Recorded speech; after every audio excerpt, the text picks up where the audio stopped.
Bien-aimés frères et sœurs dans le Seigneur Jésus, soyez bénis. Nous sommes heureux de savoir que vous êtes toujours nombreux au rendez-vous de cette étude biblique tous les dimanches matins de 6h30 à 7h. Nous sommes contents de savoir que l'Éternel nous a disposé ce matin pour que nous puissions partager ensemble la sainte parole de Dieu. Puisqu'il nous est donné de parler d'un thème tous les dimanches matins, aujourd'hui nous allons parler du thème la repentance. Voilà le thème du jour, la repentance. Et avant toute chose, nous allons d'abord prier. Père Saint et bienveillant, nous te prions et te bénissons pour ce moment. Tu nous as donné la grâce d'être dans ta présence et nous voulons, Père Tout-Puissant, que tu nous instruises par cette parole. Bénis notre entendement, Seigneur, et dispose nos cœurs à écouter, de sorte que nous puissions, au Père Tout-Puissant, puiser dans cette écoute le bénéfice qui est la grâce et la paix de te connaître.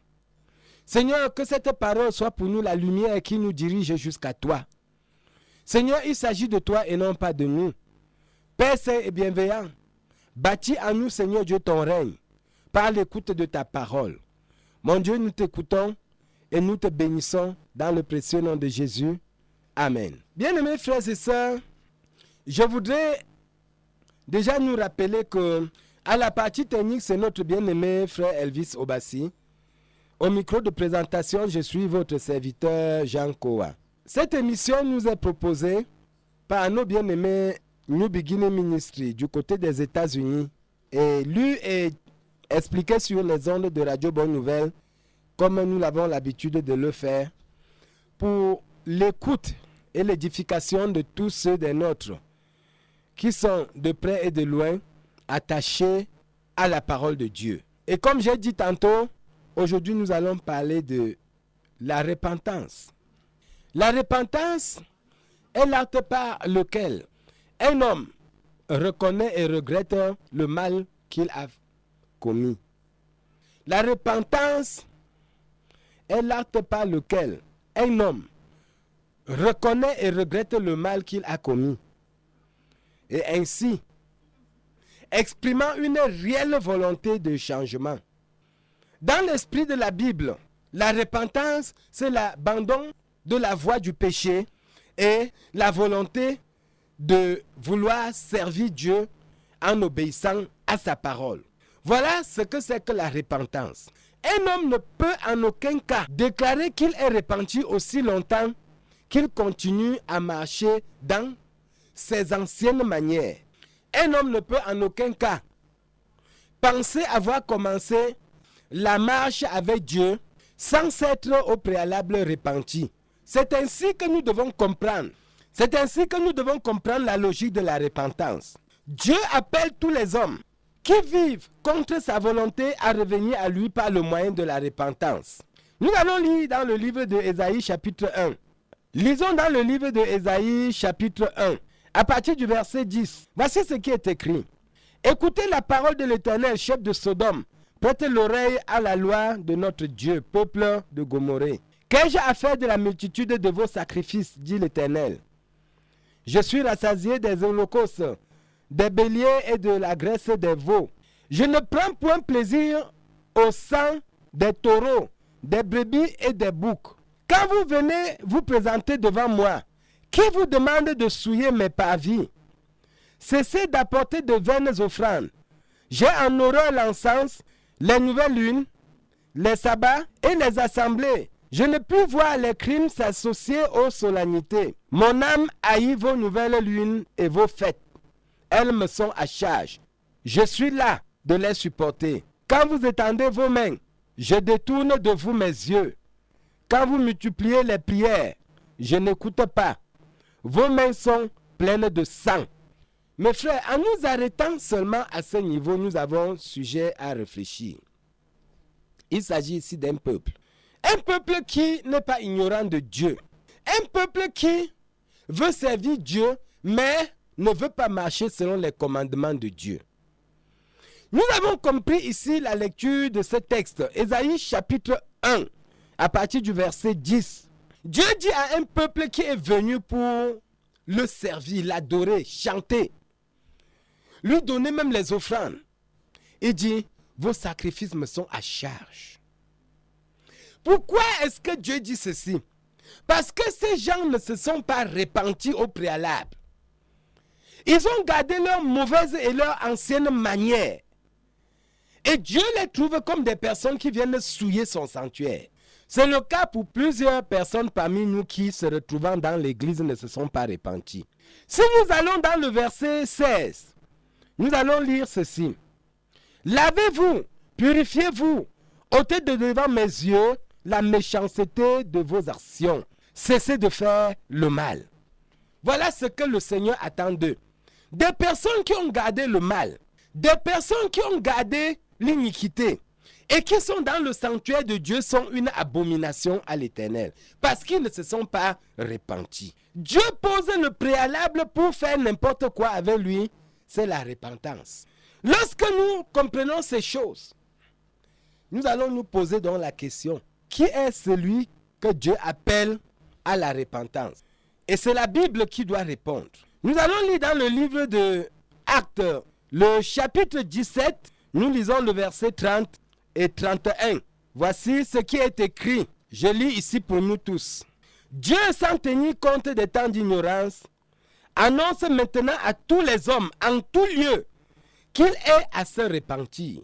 Parce qu'il a fixé un jour où il jugera le monde selon la justice. Par l'homme qu'il a désigné, ce dont il a donné à tous une preuve certaine en le ressuscitant des morts. Dieu appelle tous les hommes à la repentance.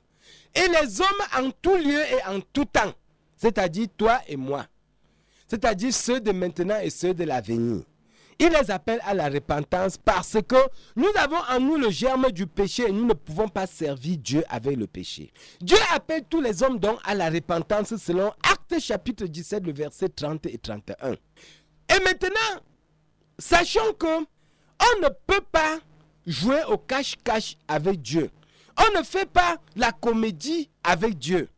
Lorsque nous sommes repentis, le fruit de la repentance doit être manifeste. Oui, c'est évident. Nous lisons ici dans le livre de Matthieu, le chapitre 3, le verset 8. Il y a ici quelque chose de très important à écouter. C'est la parole de Jean-Baptiste qui prêchait lui-même la repentance. Ici, il dit, Matthieu chapitre 3, le verset 8. Sinon, je commence à lire par le verset 7. Mais voyant venir à son baptême beaucoup de pharisiens et de sadducéens, il leur dit, race de vipères, qui vous a appris à fuir la colère à venir? Produisez donc du fruit digne de la repentance et ne prétendez pas dire en vous-même, nous avons Abraham pour père, car je vous déclare que de ces pierres-ci, Dieu peut susciter des enfants à Abraham. Ceci nous interpelle. C'est un avertissement qui n'était pas seulement pour les enfants d'Israël au bord du Jourdain, mais c'est un avertissement qui nous rattrape nous-mêmes aujourd'hui. Pour plusieurs d'entre nous qui se proclament enfants de Dieu, se proclament chrétiens, tout simplement parce que ils vont à l'église, ils ont leur nom dans la carte, dans la liste des membres d'une église. Ils sont baptisés et confirmés. Ici, Jean, à la base, dit une chose. Produisez des fruits dignes de la repentance. Posez des actes qui doivent être remarquables, qui doivent signifier que vous avez changé de manière de vie. Si on se confie seulement au fait que je suis né dans telle église, mon père est pasteur, je suis à la chorale, je chante dans telle chorale, je paye mes dîmes, je donne mes offrandes, alors ce sera une religiosité ici reprochée par Jean-Baptiste. Il s'agit d'une vie de communion avec Dieu. Et tout commence par la repentance. Personne ne fait aucune alliance avec Dieu si cette personne n'est repentie. Mes frères et sœurs, comprenons aujourd'hui que la repentance est un élément capital, sinon un élément de base pour notre marche chrétienne. Nous commençons par là. Si nous ne sommes pas repentis, ça veut dire que Dieu ne nous connaît pas, même si nous faisons beaucoup de cérémonies religieuses. Et ainsi, il n'est pas question que quelqu'un vienne te dire que tu es repenti. Toi-même, tu dois connaître. Tes actes doivent parler à tes yeux. Tes actes doivent parler dans ta vie. Ta manière de vivre doit te surprendre toi-même. Parce qu'une personne qui est repentie se retrouve surpris de faire ce qu'elle n'était pas capable de faire par le passé. Je veux dire le bien qu'elle n'était pas capable de faire. D'éviter le péché que par le passé, cette personne ne pouvait pas éviter. Parce que dans la repentance, il y a une puissance de la transformation. Mais à la base, il y a notre volonté. La volonté de reconnaître notre péché, la volonté de le confesser et de le rejeter, la volonté de se convertir. Ainsi, comme on nous dira, le livre de Actes, chapitre 2, le verset 38, que je m'en vais lire ici pour nous. Là, il est écrit, Actes des apôtres, chapitre 2, le verset 38, voici ce qui est écrit. Pierre dit, repentez-vous et que chacun de vous soit baptisé au nom de Jésus-Christ pour le pardon de vos péchés et vous recevrez le don du Saint-Esprit. Bien-aimés, c'est par la repentance que nous recevons le don du Saint-Esprit. Et c'est ce don du Saint-Esprit qui nous sépare du monde, qui nous sépare des anciennes mentalités, qui nous sépare des anciennes manières, qui nous sépare des anciennes traditions. C'est ce don du Saint-Esprit. Si nous sommes repentis. Et si donc nous ne sommes pas repentis, comment est-ce que nous pensons que nous pouvons être pardonnés de nos péchés? Parce que déjà nous ne sommes même pas conscients que nous avons péché. Mais il faut bien prendre conscience de ton péché pour que Dieu te pardonne. Et demandant le pardon à Dieu, pour demander que Dieu te pardonne, il faut déjà prendre conscience. Et c'est à ce niveau de la prise de conscience que se pose la repentance, le regret. Nous ne serons pas réconciliés avec Dieu si nous ne sommes pas véritablement repentis. Je ne le dirai pas de trop. Dans le livre de Matthieu chapitre 4, le verset 17, nous allons comprendre comment le ministère de Jésus-Christ commence. Il insiste sur une seule chose. Matthieu 4, verset 17. Voici ce qui est écrit. Dès ce moment, Jésus commença à prêcher et à dire, repentez-vous car le royaume des cieux est proche. Est-ce que nous remarquons par où commence la prédication du Seigneur Jésus? Lorsque les gens sont à l'église, avec des attitudes bizarres, nous remarquons des personnes bien aimées qui viennent à l'église, certains de nos mamans qui sont attachés à leur tradition, certains de nos frères et sœurs à l'église qui sont attachés à leur mauvaise manière de vivre et ne se sont pas repentis. On vient à l'église avec les poussins, on met dans le sac, on met à côté de l'église. Pour attendre que le pasteur finisse sa prédication, on part au pied de l'arbre jeter le poussin. Est-ce que ça, c'est des personnes qui sont repenties? Ils se sont repentis de quoi alors qu'ils demeurent encore des idolâtres? Ils ne sont pas encore entrés dans le royaume. Parce qu'il s'agit ici d'un royaume. Et lorsqu'il s'agit d'un royaume, on ne vient pas dans un royaume avec les lois de l'ancien royaume où on sort. Si tu es Camerounais, tu n'iras pas au Gabon. Dis qu'au Cameroun, chez nous, la loi dit que ça ne marche pas là-bas comme ça. C'est pour dire que si nous voulons entrer dans le royaume de Dieu, nous allons nous accorder aux lois du royaume de Dieu. Ce n'est pas qu'on va arriver dans l'église de Dieu pour dire que dans tous les cas, nous avons grandi dans nos familles, nous sommes nés, nos pères ont. Il ne s'agit pas de la maison de nos pères. Il s'agit de l'église du Dieu vivant. Il s'agit du royaume des cieux. Repentez-vous. Voici ce qui est écrit. Le Seigneur commence son ministère par là. Et tant que nous ne sommes pas en accord avec cela, nous ne sommes rien. Il nous appelle, il nous interpelle à la repentance. Mes frères et sœurs, il faudrait que chacun de nous prenne conscience de cela. Nous allons lire dans le livre de Actes chapitre 3, le verset 19. Voici ce qui est écrit. Repentez-vous donc et convertissez-vous pour que vos péchés soient effacés. Repentez-vous et convertissez-vous pour que vos péchés soient effacés. Pourquoi tu penses que tes multiples adultères vont être pardonnés et effacés si tu ne t'es pas repenti? La Bible n'a pas dit que donnez beaucoup d'argent à l'église pour que vos multiples sorcelleries soient effacées. Non, c'est pas ça. C'est que tu abandonnes ton occultisme, ta sorcellerie. C'est ça, tu dois d'abord te repentir. Et c'est alors que Dieu va pardonner les différents crimes que tu as commis. Parce que tu étais dans l'ignorance. Parce que Tu étais dans l'obscurité. Maintenant, quand tu te réclames chrétien, tu as intérêt à te repentir. Si tu ne te repens pas, tu seras surpris à la dernière minute que le Seigneur ne te reconnaisse pas. Oui. Tu seras surpris à la dernière minute que tes offrandes et tes dîmes n'ont servi à rien à Dieu. Parce que Dieu ne t'a pas reconnu. Il y a les gens qui pensent qu'ils vont acheter l'entrée au ciel avec les offrandes et les dîmes.